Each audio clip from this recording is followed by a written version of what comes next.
Olá, está começando a partir de agora o Toda Mulher. Hoje falamos sobre um avanço importante na luta contra a violência sexual. Desde julho, está valendo uma nova lei que impede a redução de penas para estupradores com base na idade. Nem jovens, nem idosos terão mais esse benefício. E essa mudança chega num momento urgente. Em 2024, o Brasil registrou mais de 83 mil estupros. São quase 230 por dia. Não seria novidade nenhuma lembrar que a maioria das vítimas são mulheres. A nova lei corrige uma injustiça antiga e outras mudanças ainda estão em debate, como o aumento das penas e o reconhecimento do estupro virtual. É um passo necessário, porque a justiça, de verdade, não pode ter exceções, nem desculpas. O Toda Mulher está no ar.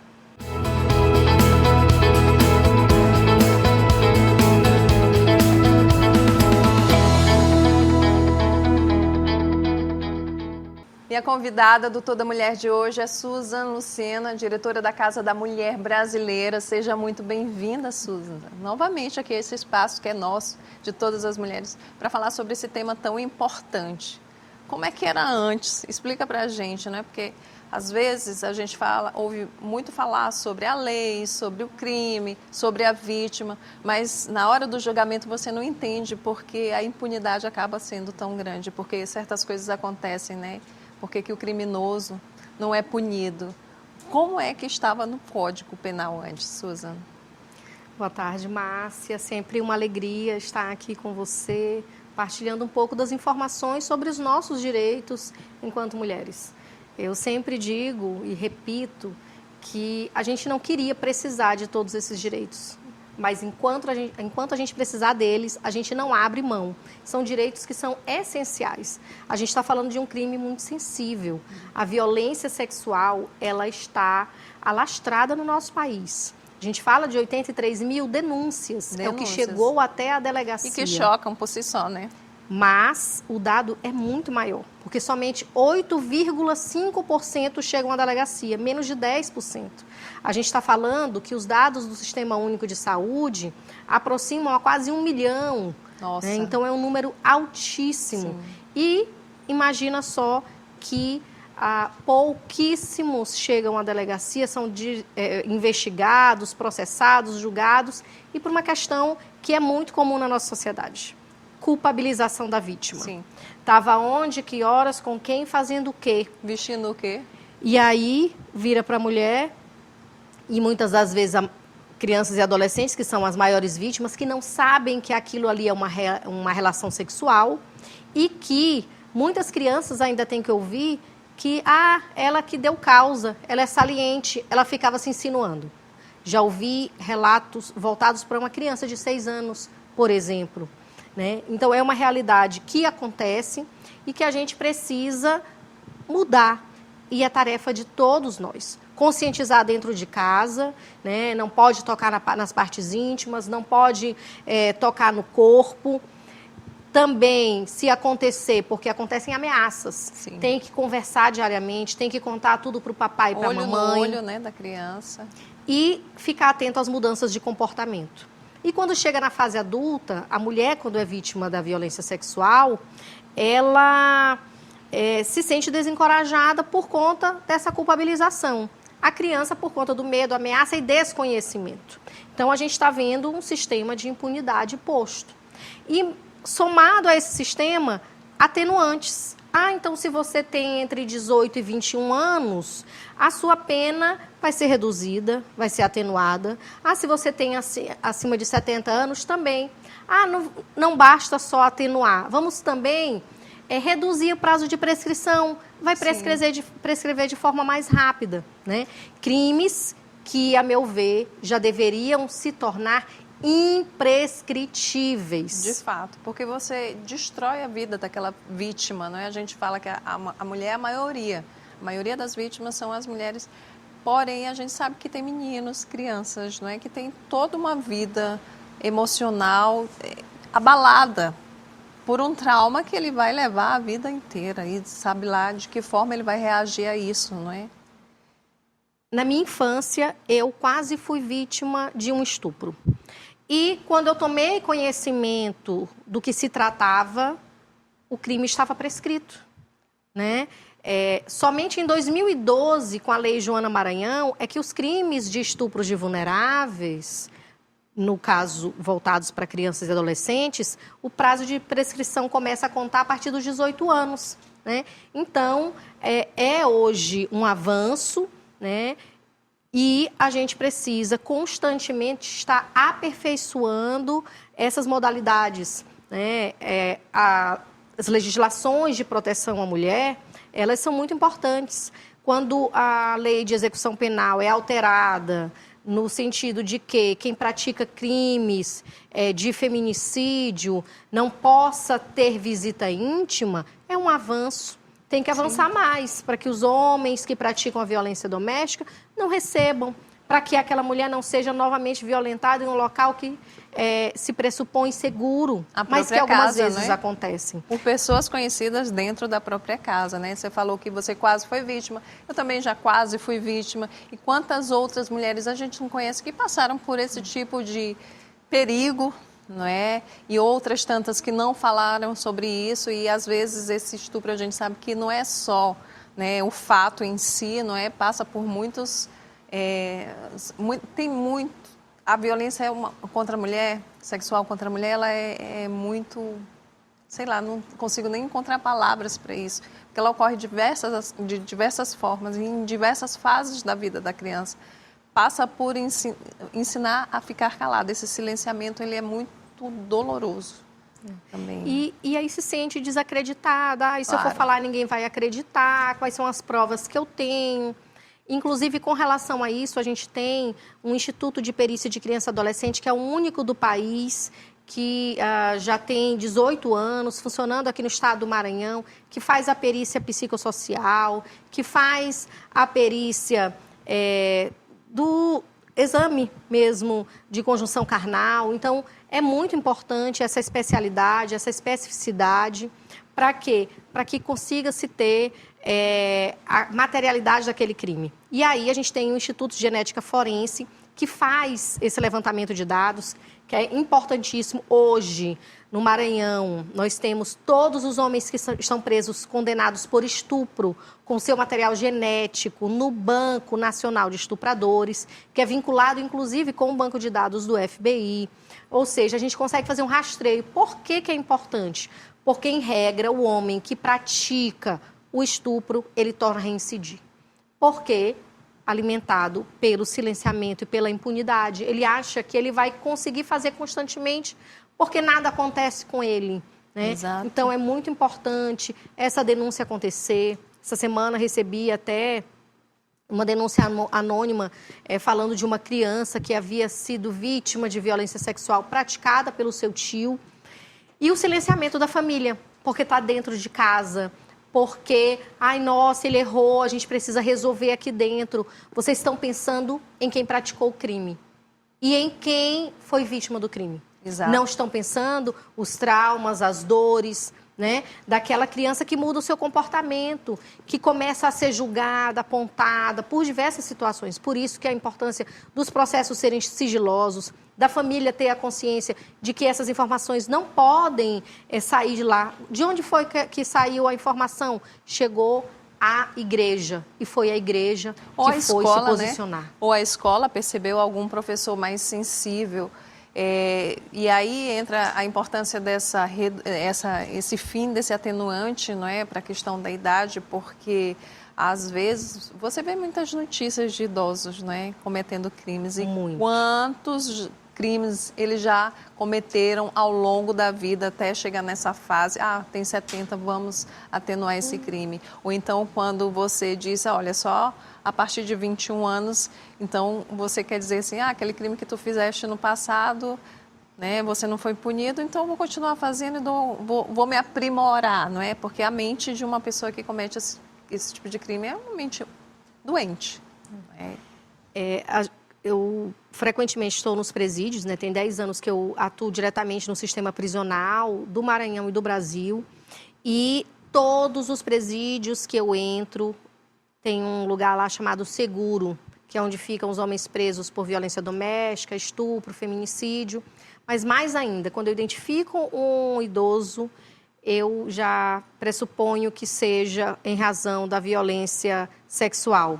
E quando eu indago a direção, violência sexual, né? Então, é um quantitativo alto. Por quê? Porque hoje a gente começa a trabalhar mais a prevenção, a trabalhar diversas situações que antigamente ninguém falava a respeito. Ninguém pontuava esse tipo de crime, ninguém orientava, não existiam ações dentro das escolas, né? Por isso que é importante, às vezes, você vai tratar a questão da sexualidade nas escolas, você vai induzir a pessoa a manter relação sexual. Não. A informação é importante, não é? Exatamente, educação, evita, na verdade, gravidez na adolescência, evita inúmeras situações, né? Então, a gente precisa levar essa pauta, a gente precisa levar também a questão de vacinação para HPV, né?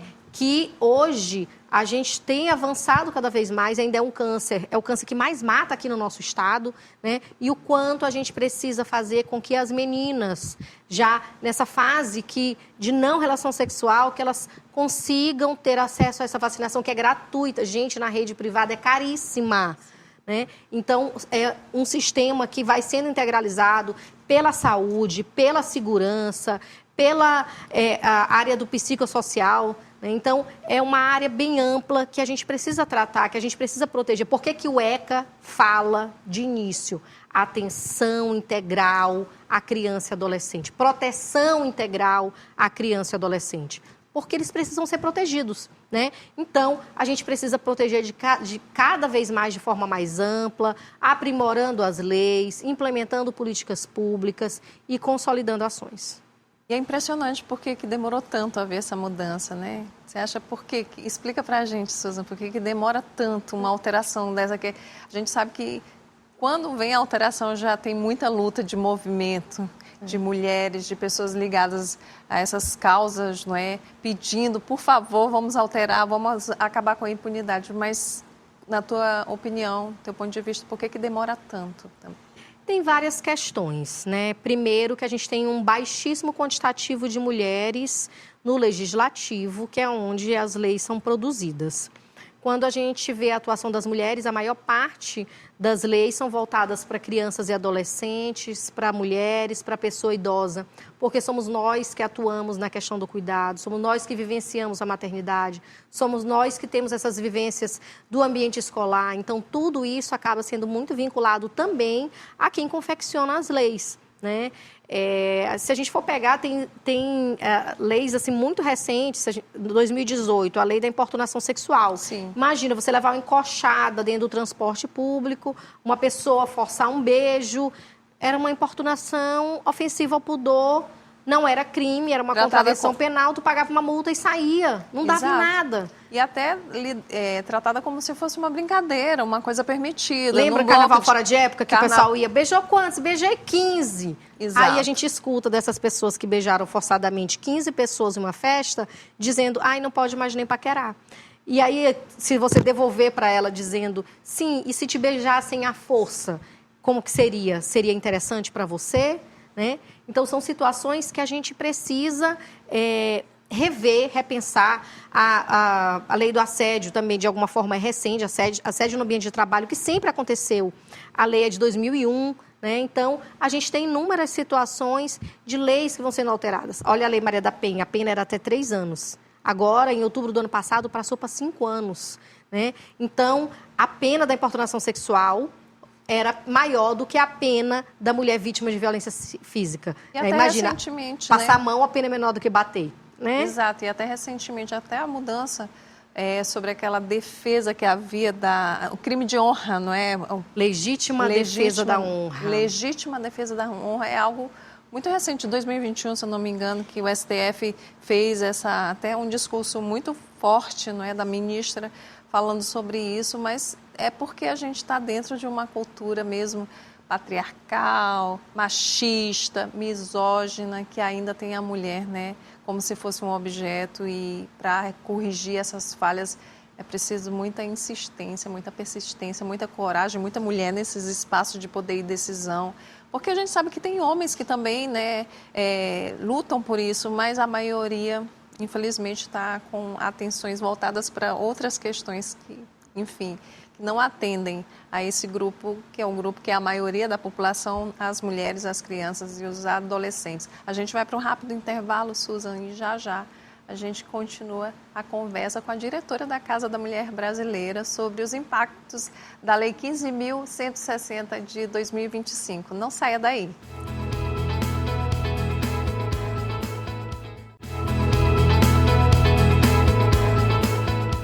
Estamos de volta pela TV Assembleia e redes sociais com Toda Mulher. Hoje a conversa é com a diretora da Casa da Mulher Brasileira, Susan Lucena, e os impactos da Lei 15.160 deste ano, que colocou fim aos atenuantes por idade a crimes de estupro. Mas essas mudanças na legislação são, de fato, importantes. A gente estava falando sobre a demora, né, em alterar alguma legislação para a proteção da mulher. Uma mudança que é urgente, não é? Que se estende por tantos anos e que trouxe, além da impunidade, um trauma para tantas vítimas, além de desacreditar, né? As pessoas não acreditam muito no sistema de justiça por conta, claro, dessa impunidade. A gente estava falando do crime de legítima defesa, né? Da honra, né? Em caso de feminicídio, que o homem alega, ela estava me traindo, etc. e tal, e por isso eu tive esse momento de muita raiva e acabei cometendo o crime, mas a culpa era da vítima, que é absurdo. Quantos anos isso não durou, né?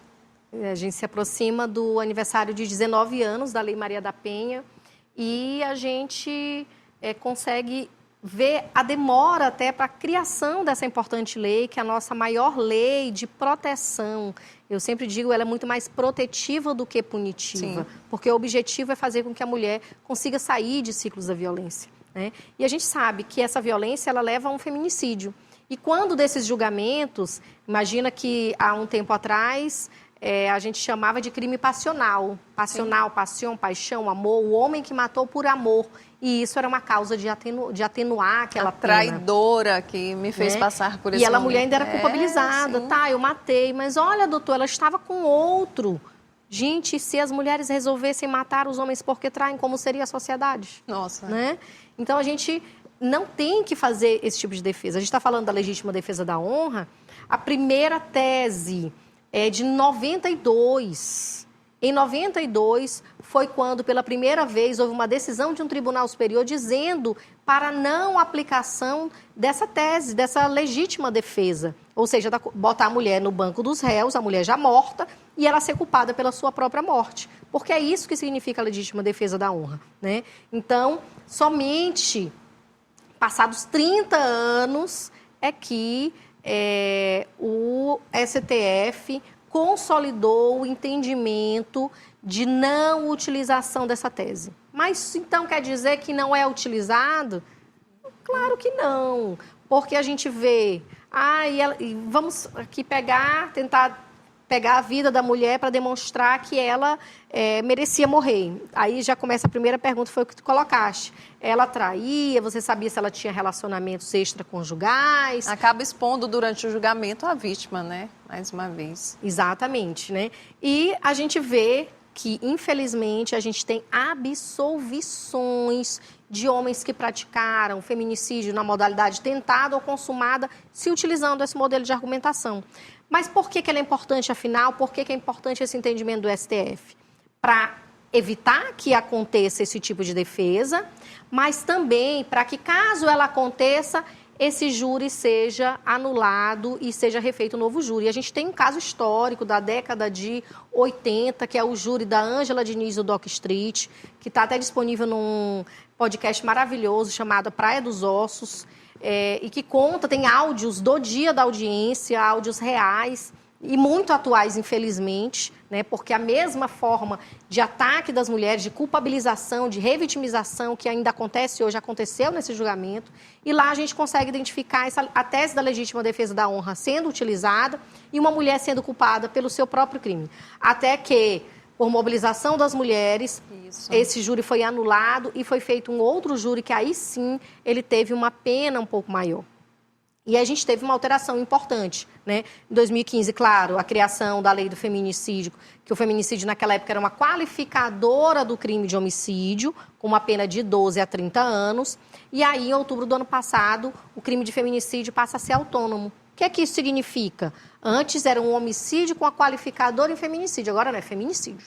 Já é determinado, não vai ser perguntado no júri se trata de um feminicídio, porque eu conheço casos que tecnicamente são feminicídios, mas que o júri entendeu não ser feminicídio. O caso da Bruna Alícia, 25 de janeiro de 2019, é aquele caso que todo mundo fala assim, o policial chegou em casa, pegou a mulher com outro, matou os dois. Porque quando a gente fala dos nomes, que é a Bruna Alícia e o José William, foram mortos pelo Carlos Eduardo. E quando chegou no júri, perguntaram se aquilo ali era um feminicídio, o júri entendeu que não.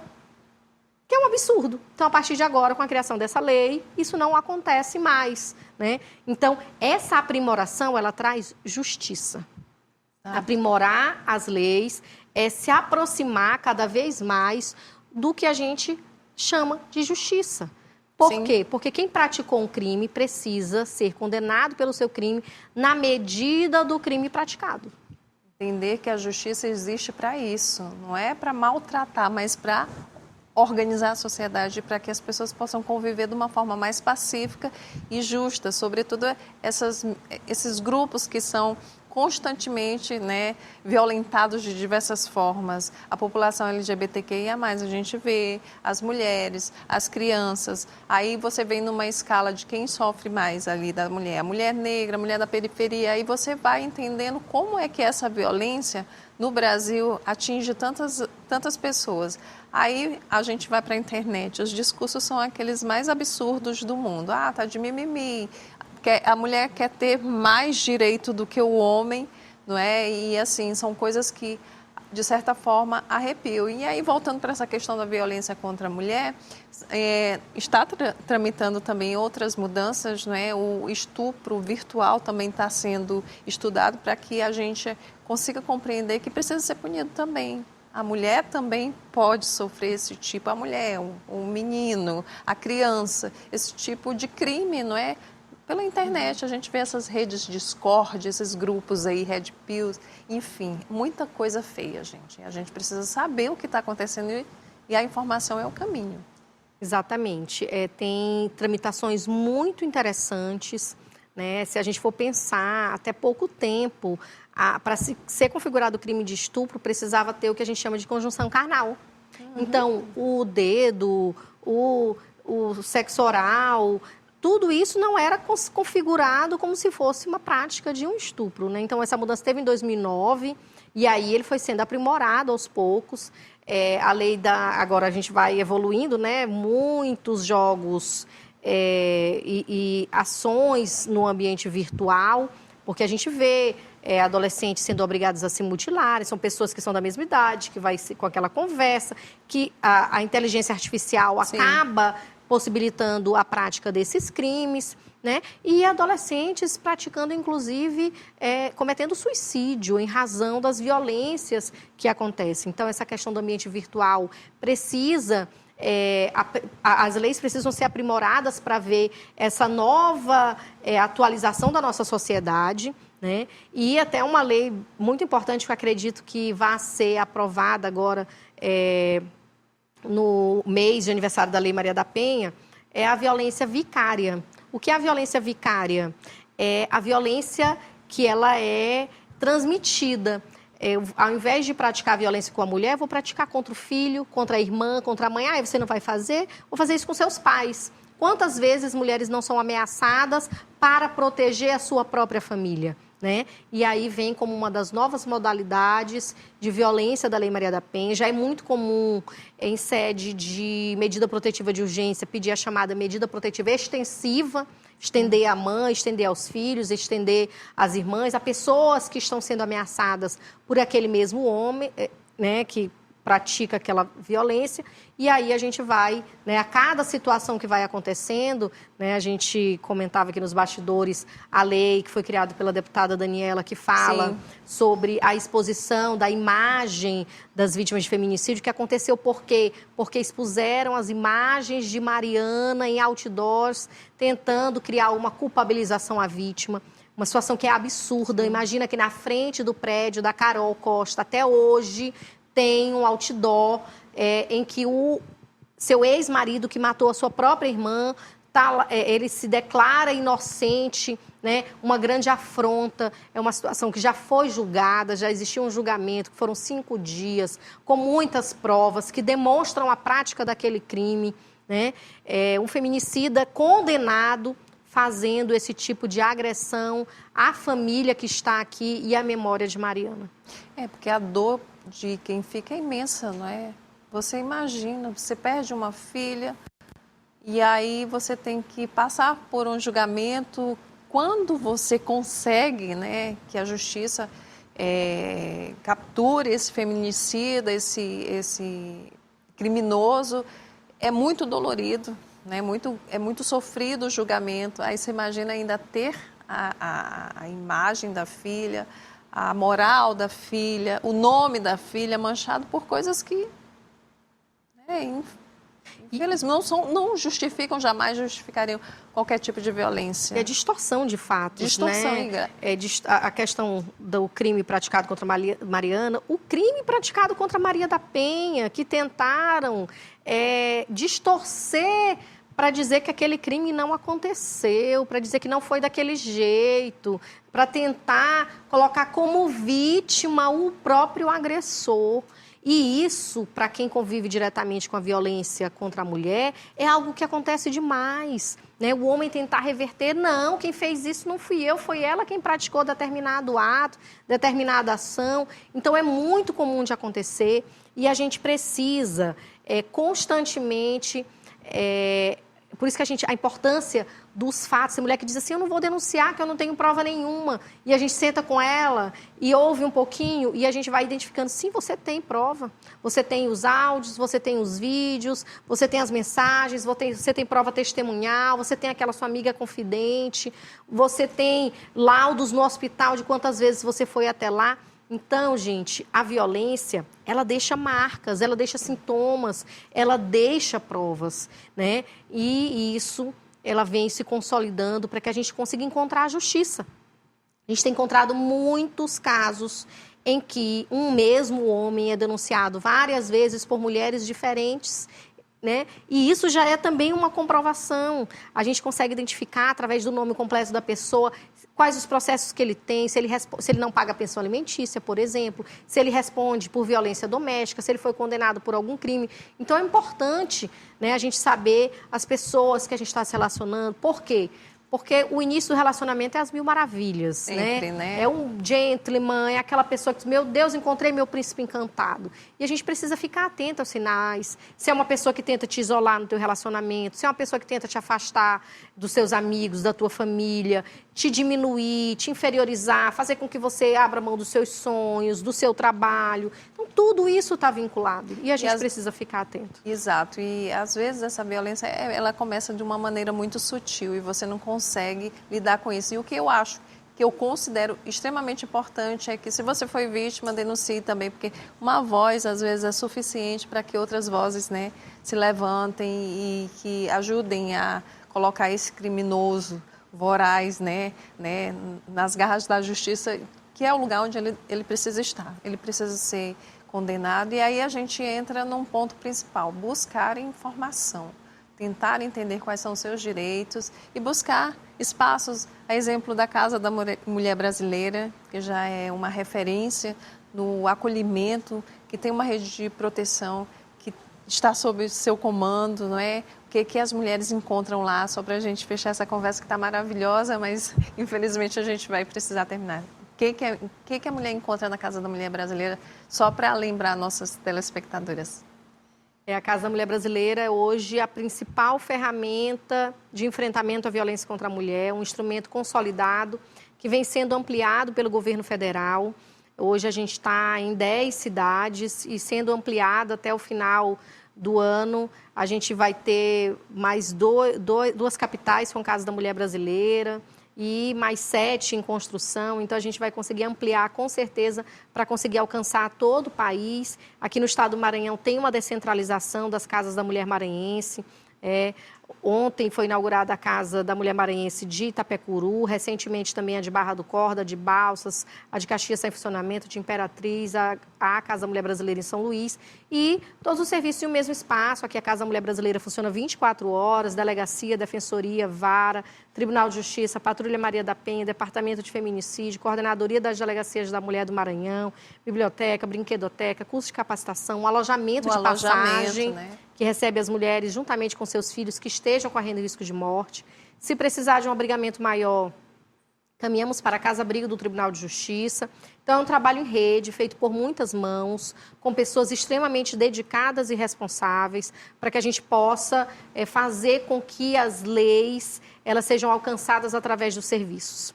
Né? A gente tem um psicossocial 24 horas, através do Centro de Referência e Atendimento à Mulher em Situação de Violência de São Luís. Temos psicólogas e assistentes sociais 24 horas, com esse objetivo de garantir o acolhimento, de garantir a humanização, de garantir o acesso. Né? Então, constantemente, a gente vem aprimorando esses serviços, ampliando os recursos humanos. A gente sabe que existe muito essa necessidade e o mais importante também é a gente saber que o poder público não vai resolver sozinho essa situação. A sociedade precisa compreender, a educação precisa mudar dentro de casa. Como é que você trata o seu filho e sua filha? De maneira igual ou diferenciada? Né? Como é que você está interferindo diretamente para a mudança dessa realidade da desigualdade entre homens e mulheres na nossa sociedade? Então, se você ouve sua vizinha gritando e você não liga, não aciona a polícia, você está sendo omisso, você está naturalizando aquela violência, você está permitindo que ela aconteça. Então, cada um e cada uma, de uma forma ou de outra, precisa agir para que a gente possa urgentemente mudar essa realidade.